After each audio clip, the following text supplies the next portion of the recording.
Honourable members, now I call upon leaders of parties to offer felicitations to the Honourable Deputy Chairman. I request that all speeches be kept brief and completed within 3 minutes each, please. Shriman Derrick O'Brien ji, Shriman Sanjay Singh ji, Shriman Trichy Shivaji. Thank you, Mr. Chairman, sir. I, on behalf of the DMK party, wholeheartedly congratulate Dr. Harivansh Singh ji. Let him go. I'll continue later.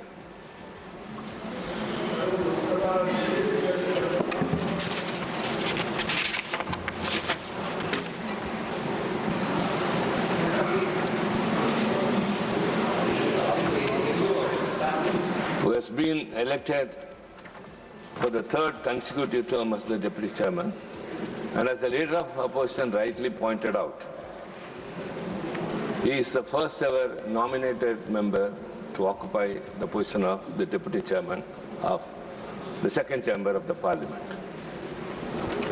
And I wish him, sir, that one more term, if he completes, he would touch the record of Dr. Najma Hebdullah, because she was the only one who has occupied the Deputy Chairman position for 4 terms and has reached the third, and I wish he will reach the 4th term also. So we all know very well that basically he's a journalist, a well-deserving person. His knowledge is very wide, he's a voracious reader, and he's a very prudent person. He has impressed us earlier from the chair. तो तीसरी बार उपसभापति बने हैं हरिवंश, और चलिए अब सीधा रुख कर लेते हैं लोकसभा की कार्रवाई का। Intellectual leader, he taught us self-respect. He taught us never to bow. He taught us fight till the end, and we will fight till the end.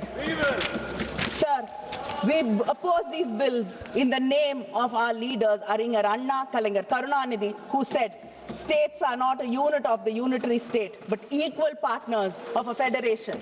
In the name of our Chief Minister, M.K. Muthuvel Karunanidhi Stalin, who even in an article today has said that this bill should be withdrawn, a fresh bill should be introduced and placed in public domain at least for 3 months for wider consultation. He says, the moment calls for reflection, not expediency, deliberation, not haste. If the Constitution is to endure as a charter of trust, its amendment must be guided by principle anchored by fairness, restraint and fidelity to the Republic's enduring integrity. Tamil Nadu போராடும், Tamil Nadu வெல்லும். நன்றி, வணக்கம்.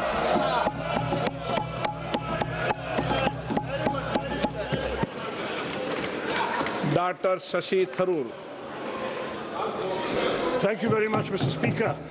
I must say that we all strongly endorse the very impressive presentation by the Speaker before me, sir, because this is a matter that touches the very soul of our democracy, the representation of half of our population in the hallowed halls of our Parliament.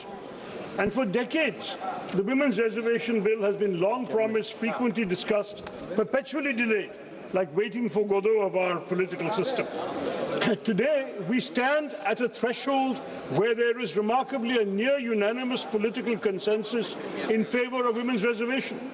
Every major party in this House recognizes that the time for tokenism is over and the era of equal partnership must begin. And yet I'm finding myself deeply perturbed by the legislative exercise before us. The Prime Minister says the government has brought Nari Shakti, a gift of justice, but he has wrapped it in barbed wire, tethering the implementation of women's reservation to the expansion of Parliament, to numbers from the 2011 census, and an exercise of delimitation. Why, Mr. Speaker, why must we entangle a moral imperative with a demographic minefield? Women's reservation is ready for harvest. खेत की फसल काटने के लिए तैयार है दोस्तों. It can and should be implemented immediately based on our existing parliamentary strength. To link it to delimitation is to hold the aspirations of Indian women hostage to one of the most contentious and complex administrative exercises in our nation's history. Sir, delimitation is not a mere bureaucratic rearranging of maps. It is a profound shift in political power that is intended. Linking women's reservation to it effectively holds the aspirations of Indian women hostage to one of the most contentious political exercises in our history. Such an exercise, sir, carries risks that could strain the very fabric of our federalism, as you heard from the previous speaker. Any delimitation exercise is fraught with complications that could tear at the very fabric of our federalism. We must be candid about what is at stake when constituencies are redrawn based on either current population figures or even the 2011 census. Let's face it, sir, delimitation requires serious discussion. We face a profound demographic divergence. There are at least 3 major fault lines in our country, sir. First, the balance between small states and big states. Second, the balance between states, particularly in the south like Tamil Nadu or Kerala, which have diligently implemented national goals of population control and invested in inclusive human development, and those states, mainly in the north, who have not.